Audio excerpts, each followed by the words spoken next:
మనము నేర్చుకోబోయే అంశం ఏంటి అన్నప్పుడు, క్రైస్తవుల చేతికి క్రీస్తు గిన్నె ఎలా వచ్చింది అనేది ఈరోజు మనం అందరం కూడా ఆలోచన చేయబోతున్నాము. మరలా చెబుతున్నాను, క్రైస్తవుల చేతికి క్రీస్తు గిన్నె ఎలా వచ్చింది అన్నది ఈరోజు మనం అందరం కూడా ఆలోచన చేయబోతున్నాము. ఈరోజు మనం చూడగలిగితే ప్రపంచంలో ఉన్న ప్రతి క్రైస్తవుడు కూడా ఈ ప్రభు బల్ల ఆరాధనలో పాల్గొంటాడు.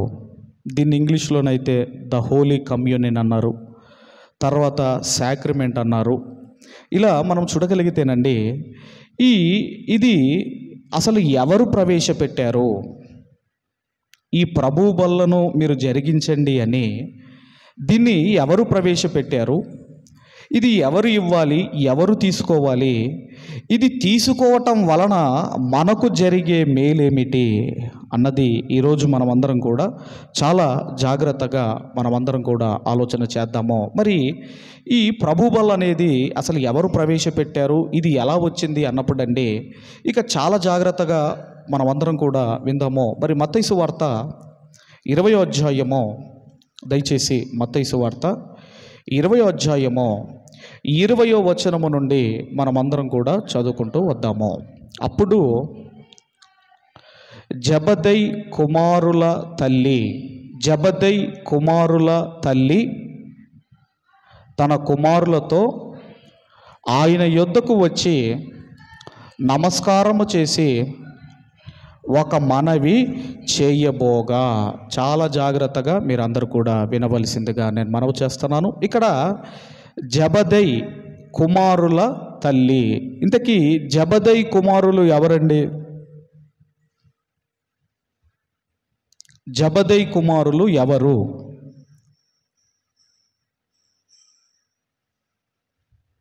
ఎవరండి జబదయి కుమారులు?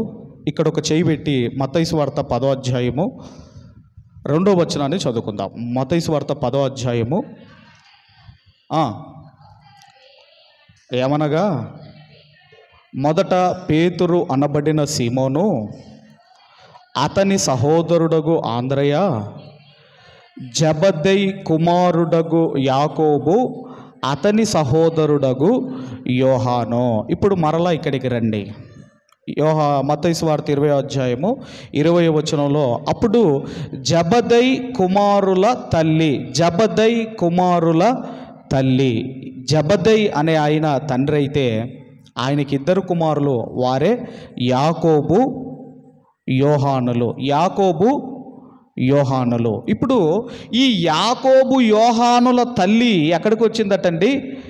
యేసుక్రీస్తు వారి దగ్గరికి వచ్చి ఆయనకు నమస్కారము చేసి ఒక మనవి చేయబోగా, ఎంత వినయముతో విధేయతతో యేసుక్రీస్తు వారి దగ్గరికి వచ్చి, ఒకవేళ మీరు మన దగ్గరికి వస్తే ప్రైజ్ ది లార్డ్ అని ఏ విధంగా అయితే అంటారో, వందనాలండి ఏ విధంగా అయితే అంటారో, అలా వినయముతో విధేయతతో యేసుక్రీస్తు వారి దగ్గరికి వచ్చి ఏదో చెప్పబోయింది. అక్కడ ఏమనుందండి? అక్కడ ఏమని? మనవి చేయబోగా, ఏదో అడగడానికి వచ్చింది, ఏదో అడగబోతుంది, ఏదో మనవి చేయబోతుంది. అప్పుడు వెంటనే యేసుక్రీస్తు వారు ఏమన్నారో మీరు చూడగలిగితే 21వ వచనాన్ని మనం చదవగలిగితే, అందుకు నీవేమి కోరుచున్నావని ఆయన అడిగాను. అప్పుడు ఆమె ఏదో అడగబోయింది. వెంటనే యేసుక్రీస్తు వారు అడుగుతున్నారు, అమ్మా నీ మనవేంటి, నీ ప్రాబ్లం ఏంటి, అసలు నీకేం కావాలి, ఎందుకు నా దగ్గరకు వచ్చావు అని అడుగుతున్నప్పుడు, అప్పుడు ఆమె ఏమని చెబుతుందో చూడండి. అందుకు ఆమె, నీ రాజ్యమందు ఈ నా 2 కుమారులు, ఒకడు నీ కుడి వైపున, ఒకడు నీ ఎడమ వైపునను కూర్చుండ సెలవిమ్మని ఆయనతో మనవి చేసెను. నేను అడుగుతున్నాను ఇక్కడున్న మిమ్మల్ని, ఎప్పుడైనా మోకరించి, దేవా నా పిల్లలు ఇదిగో నీ పరలోకంలో ఉండాలి, నీ సింహాసనం పక్కన ఉండాలి అని ఎప్పుడైనా మీరు ఈ ప్రార్థన ఎప్పుడైనా చేశారా? చేశారమ్మా? చేస్తే మీరు ధన్యులే. కానీ మనము ఏం ప్రార్థన చేస్తాం మన అందరికీ తెలుసు కదమ్మా. కానీ ఒక తల్లి చూడండి, అయ్యా నీ రాజ్యంలో నీ సింహాసనం పక్కన ఒకడు రైట్గా ఉండాలి, ఒకరు లెఫ్ట్ సైడ్లో ఉండాలి అని ఆమె కోరుకుందంటే ఆమె ఆలోచించండి ఎంత మంచి తల్లో పిల్లల గురించి ఏం కోరుకుంటుందో మీరు ఆలోచించండి. ఇప్పుడు అంటే ఇశ్రాయేలీయులకున్న ఒక మైండ్ ఏంటంటే వీళ్ళ ఆలోచన ఏంటంటే, మమ్ములను ఒకనాడు అశూరీయులు పరిపాలించారు, మమ్ములను ఒకనాడు బబులోనీయులు పరిపాలించారు, మమ్ములను ఒకనాడు ఇదిగోనండి ఎవరు వీళ్ళు మాదియ పారసికులు పరిపాలించారు, మమ్ములను ఒకనాడు గ్రీకులు పరిపాలించారు, మమ్మల్ని ఒకనాడు రోమిలు పరిపాలించారు. కాబట్టి మాకంటూ ఒక రాజు వస్తాడు, ఆయన రాజ్యమును స్థాపిస్తాడు అని ఇశ్రాయేలీలకు ఆల్రెడీ ధర్మశాస్త్రంలో ఇంతకుముందు మనం దానియేలు గ్రంథంలో కానివ్వండి ఇవన్నీ కూడా వాళ్ళకు ఒక ప్రవచనాలు ఉన్నాయి. అయితే వీళ్ళేమనుకుంటున్నారు అంటే ఆ రాజు వస్తాడు, ఆయన ఒక రాజ్యమును స్థాపిస్తాడు. రాజ్యం అంటే ఇప్పుడు దావీదు గారు కానివ్వండి, సౌలు రాజు, సొలొమోను గారు ఏ విధముగా అయితే రాజ్య పరిపాలన చేశారో అలాంటి రాజ్యము ఒకటి ఈ భూమి మీద ఆయన స్థాపిస్తాడు అని, అంటే భౌతిక సంబంధమైన రాజ్యమును స్థాపిస్తాడు అని ఇశ్రాయేలీలు నమ్ముతున్నారు. శ్రద్ధగా వినండి, దయచేసి నెగ్లెక్ట్గా వినకండి, శ్రద్ధగా వినండి. రైట్. ఇప్పుడు ఇదే మాట ఒక జబదయ్య కుమారుల తల్లే కాదండి, ఇంకొకరు కూడా అడిగారు. మీరు చూడగలిగితే అపోస్తుల కార్యములు కూడా మీరు చూడండి. అపోస్తుల కార్యములు 1వ అధ్యాయము ఒకసారి 7వ వచనాన్ని చదువుకుందాం, 6వ వచనాన్ని చదువుకుందాం. కాబట్టి వారు కూడి వచ్చినప్పుడు, ప్రభువా ఈ కాలమందు ఇశ్రాయేలునకు రాజ్యమును మరలా అనుగ్రహించెదవా అని ఆయనను అడగగా, అంటే వీళ్ళ మైండ్లో ఏముందంటే ఒక రాజ్యము స్థాపించబడుతుంది, ఈ భూమి మీదకి రాజు వస్తే ఒక రాజ్యము స్థాపించబడుతుంది. అందుకే మరియమ్మ గారితో కూడా మీరు ఆలోచన చేయగలిగితే, మరియమ్మ గారితో కూడా సుమియోన్ అంటాడు, ఒక మాట అంటాడు. ఏమంటాడంటే, అమ్మా నీ హృదయములోనికి ఖడ్గము దూసుకెళుతుంది. అంటే ఆమె ఏమనుకుందంటే, అంటే ఒక రాజ్యము స్థాపిస్తాడు ఈయన, నా కుమారుడు రాజు, ఒక రాజ్యాన్ని స్థాపిస్తాడు, శత్రువులు వచ్చి నా హృదయములో ఖడ్గమును దింపుతారు అన్న ఈ మైండ్తోనే ఉన్నారు ఇశ్రాయేలీయులు అందరూ కూడా. కానీ యేసుక్రీస్తు వారు పిలాతు ముందు అన్నాడు, నువ్వు రాజు అంటే నేను రాజునే, అయితే నా రాజ్యము ఈ లోక సంబంధమైనది కాదు, నా రాజ్యము ఇహలోక సంబంధమైనది కాదు, ఈ లోక సంబంధమైన రాజ్యము కాదు, పరలోక సంబంధమైన రాజ్యమును స్థాపించడానికి ఆయన ఈ భూమి మీదకి వచ్చాడు.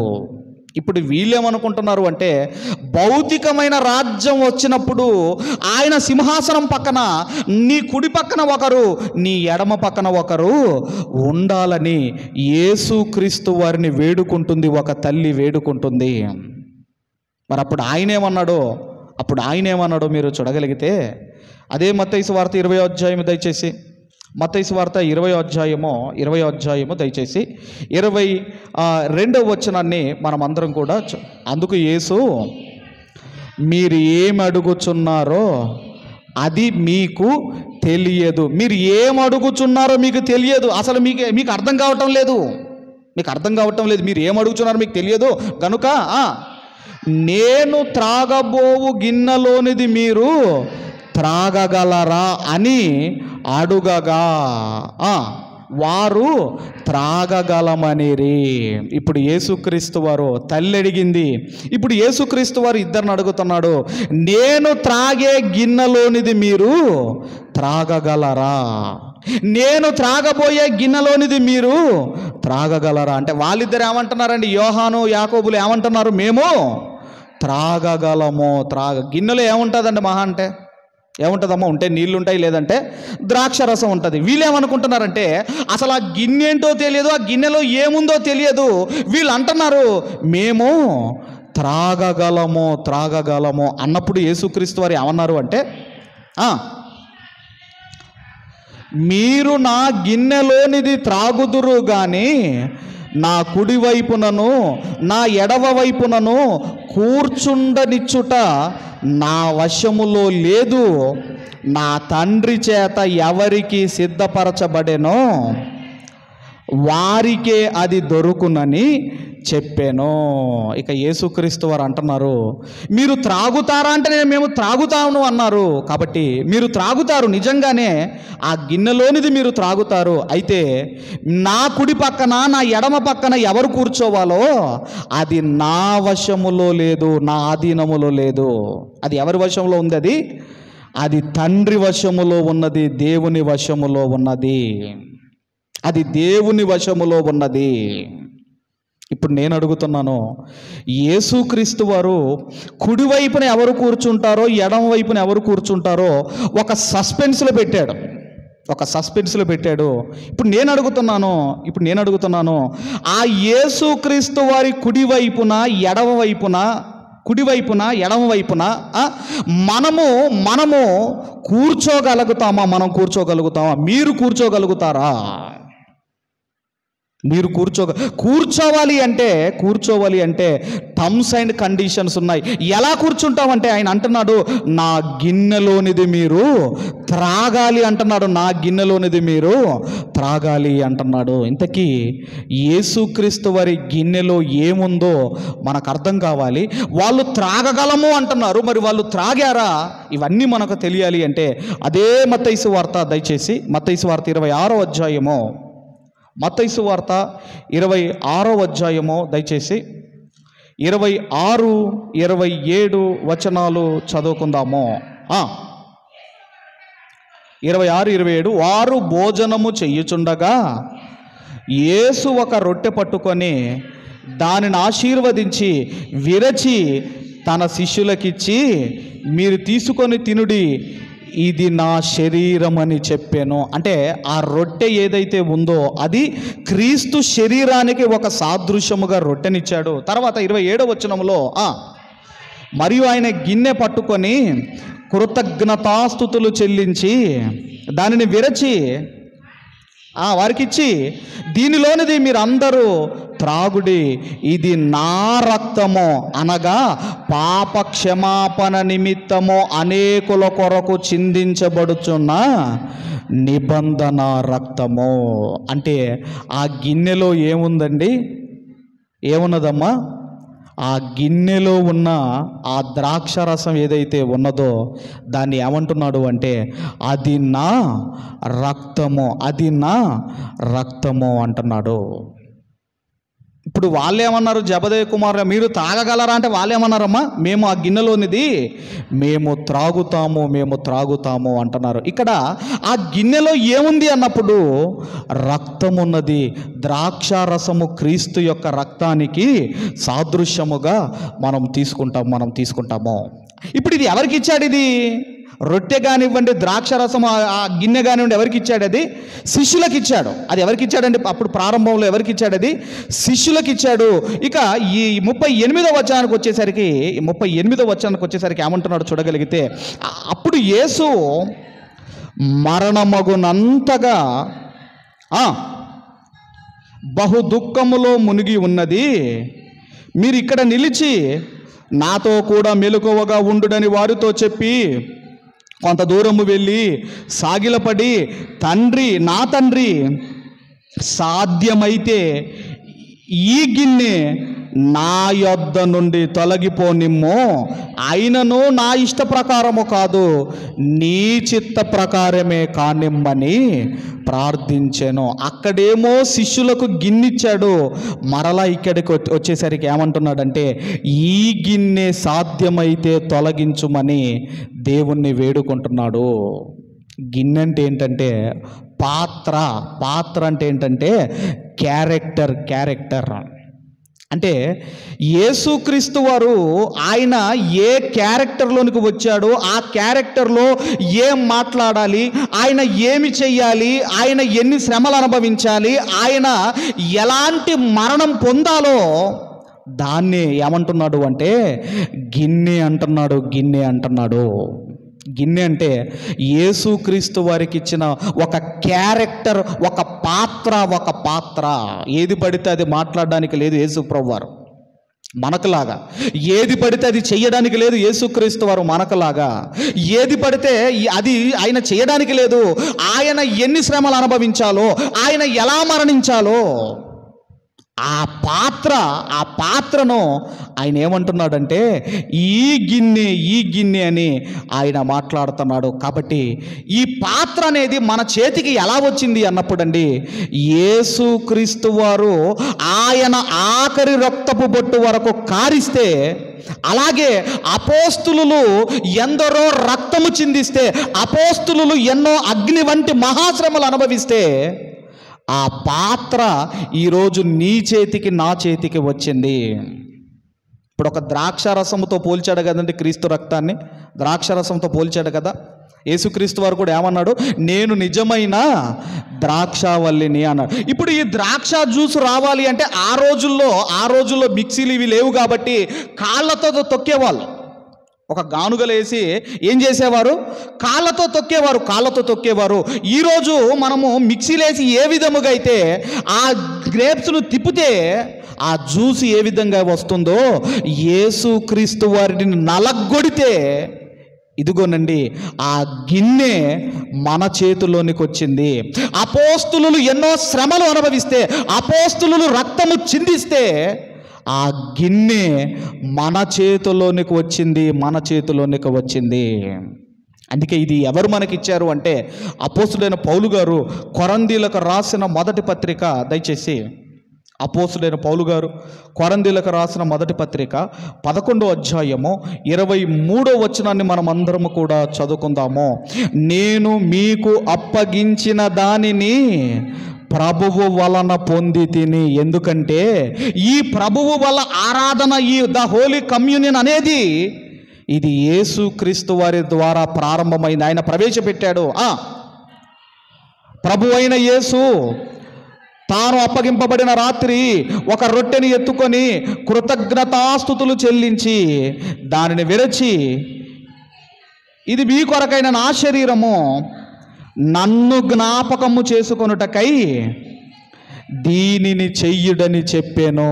అంటే యేసుక్రీస్తు వారిని నలగొడితే, యేసుక్రీస్తు వారి ఆఖరి రక్తపు బొట్టు వరకు చిందించబడితే ఆ గిన్నె మన చేతిలోనికి వచ్చింది. దీన్ని ఏదో ఆచారబద్ధకంగా మీరు దీన్ని ఏదో ఆచారంగా ఆచరించకండి, ఇది ఒక ఆజ్ఞగా ఇచ్చాడండి. అదే 17వ వచనంలో అంటున్నాడు చూడండి. ఇది 17వ వచనంలో ఏమంటున్నాడండి, మీకు ఈ ఆజ్ఞ ఇచ్చుచు మిమ్ములను మెచ్చుకోనను. అంటే ఇది ఎలాగిచ్చాడు అన్నప్పుడండి, ఒక ఆజ్ఞగా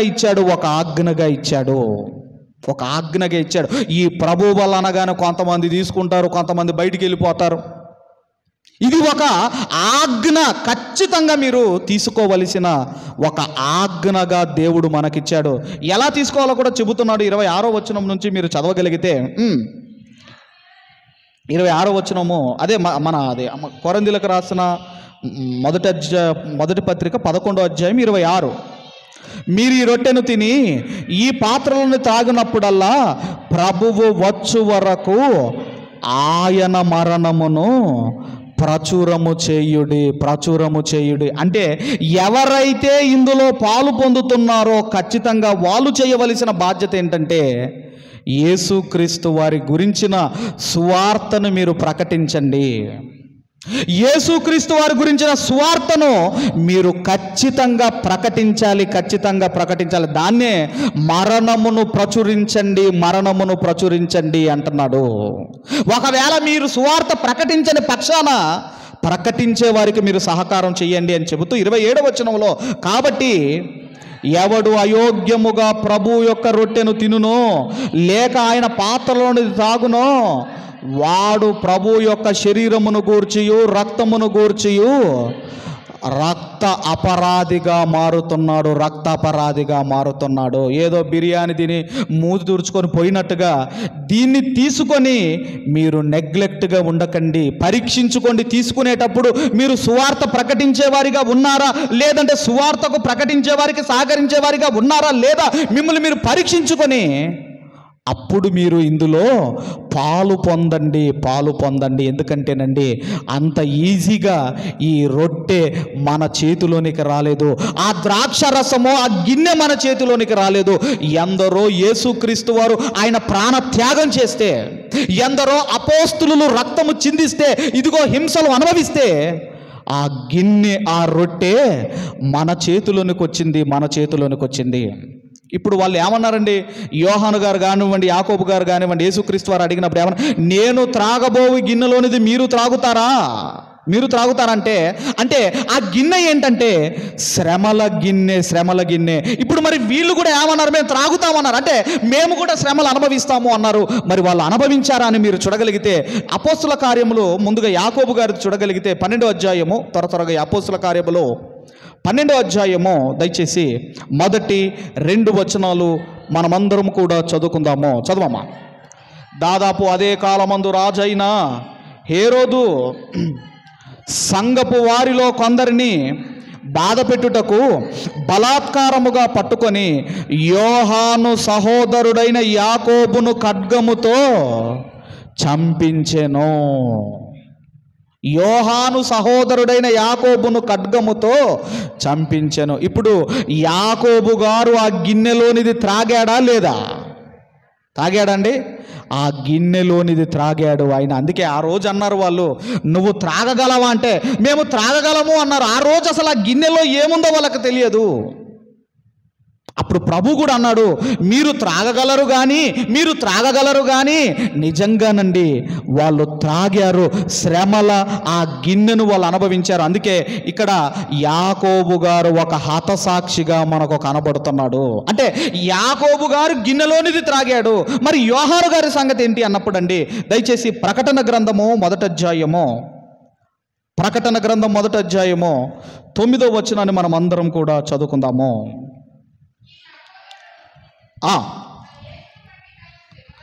యేసును బట్టి కలుగు శ్రమలలోనూ సహనములోనూ పాలివాడనైన యోహాను అను నేను దేవుని వాక్యము నిమిత్తము యేసును గూర్చిన సాక్ష్యము నిమిత్తము పద్మాసు ద్వీపములో పరవాసినైతిని. యోహాను గారు కూడా యేసుక్రీస్తు వారి గిన్నెలోనిది మీరు త్రాగగలరా అంటే త్రాగలము అన్నారు. ఎక్కడున్నాడు అంటే పద్మాసు ద్వీపములో ఒక బందీగా ఉన్నాడు.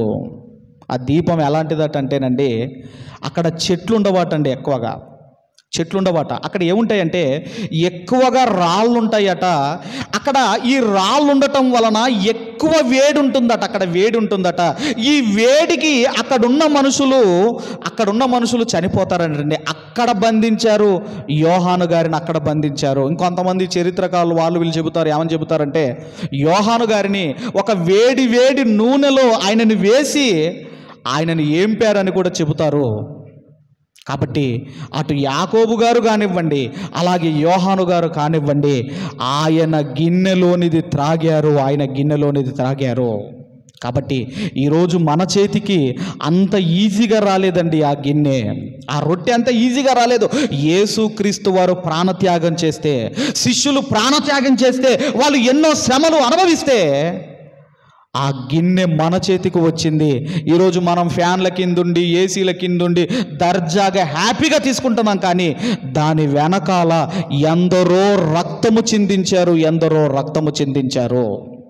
అందుకే ఆయన అంటున్నాడు, ఈరోజు ఆ గిన్నెలోని తాగుతున్న మీరు ఆయన మరణమును ప్రచురించాలి అంటే సువార్త చేస్తున్న వారికి మీరు సహకరించండి. మీ వల్ల అయితే చెప్పండి, మీ వల్ల అయితే సువార్తను మీరు ప్రకటించండి. మీ వల్ల కాదా, సువార్త ప్రకటించే వారికి మీరు సహకరించండి. ఎందుకంటే ఈ ప్రభువు వల్లలో పాలు పొందుతున్న ప్రతి ఒక్కరికి దేవుడిచ్చిన బాధ్యత, సువార్త ప్రకటించవలసిన బాధ్యత. అందుకే పౌలు గారు సువార్త చెబుతున్నప్పుడు ఫిలిప్పీలకు రాసిన పత్రిక 4వ అధ్యాయము, ఫిలిప్పీలకు రాసిన పత్రిక 4వ అధ్యాయము 4వ అధ్యాయం దయచేసి 3వ వచనాన్ని మనం అందరం కూడా చదువుకుందాము. అవును, నిజమైన సహకారి ఆ స్త్రీలు క్లెమెంతుతోనూ నా ఇతర సహకారులతోనూ సువార్త పనిలో నాతో కూడా శ్రమపడిన వారు గనుక వారికి సహాయము చెయ్యమని నిన్ను వేడుకొనుచున్నాను. ఆ సహకారుల పేర్లు జీవ గ్రంథమందు వ్రాయబడి ఉన్నవి. దేవుని సేవలో నువ్వు ఏ పని చేసినా, దేవుని మందిరంలో నువ్వు ఏ పని చేసినా ఆయన అంటున్నాడు, జీవ గ్రంథంలో నీ నేమ్ ఎంటర్ అవుతుంది అంటున్నాడు. దేవుని పని అంటే పారిపోవటం కాదండి, యోనాలాగా పారిపో. దేవుని మందిరంలో నువ్వు ఏ పని చేసినా నీ పేరటండి జీవ గ్రంథంలో రాయబడుతుంది. ఈరోజు ఎంతోమంది మరి మన లెంట్ డేస్లో మరి ఎంతోమంది ఈ కూడికలు పెట్టుకున్నప్పుడు మన మందిరంలో ఎంతోమంది బిడ్డలు సహకరిస్తున్నారు. ఈ సహకారం ఊరికే పోదు, ఈ కష్టం ఊరికే పోదు. మీ పేరు జీవ గ్రంథంలో రాయబడింది, జీవ గ్రంథంలో. ఆ రోజు కూడా పౌలు గారు సువార్త చెబుతుంటే మరి వాళ్ళకి వంట చేయటం కానివ్వండి, వచ్చిన వాళ్ళకి భోజనం చేయటం కానివ్వండి, నీళ్ళు ఇవ్వటం కానివ్వండి, ఇదంతా కూడా దేవుని సేవ. ఈ మందిరంలో చీపురు పట్టుకొని ఊడిచిన ఈ మందిరంలో మీరు ఏ పని చేసినా, దేవునికి సంబంధించింది మీరు ఏదైనా చెయ్యండి, అదంటానండి. అలాంటి వాళ్ళ పేర్లు, సహకారుల పేర్లు జీవ గ్రంథములో రాయబడి ఉన్నాయి అంటున్నాడు. ఒకవేళ జీవ గ్రంథంలో నీ పేరు లేదనుకోండి, నాకెందుకండి జీవ గ్రంథంలో నా పేరు ఎందుకండి అని ఒకవేళ మీరు అన్నారే అనుకోండి, అప్పుడు కూడా ఏమవుతుందో రాయించాడండి. ప్రకటన గ్రంథం త్వరగా 20వ అధ్యాయము 12వ వచనాన్ని చదువుకుందాం. ప్రకటన గ్రంథము దయచేసి 20వ అధ్యాయము 15వ వచనాన్ని చదువుకుందాం. చదువురమ్మా. ఎవని పేరైనను జీవ గ్రంథమందు వ్రాయబడని ఎడల వాడు అగ్నిగుండములో పడవేయబడును.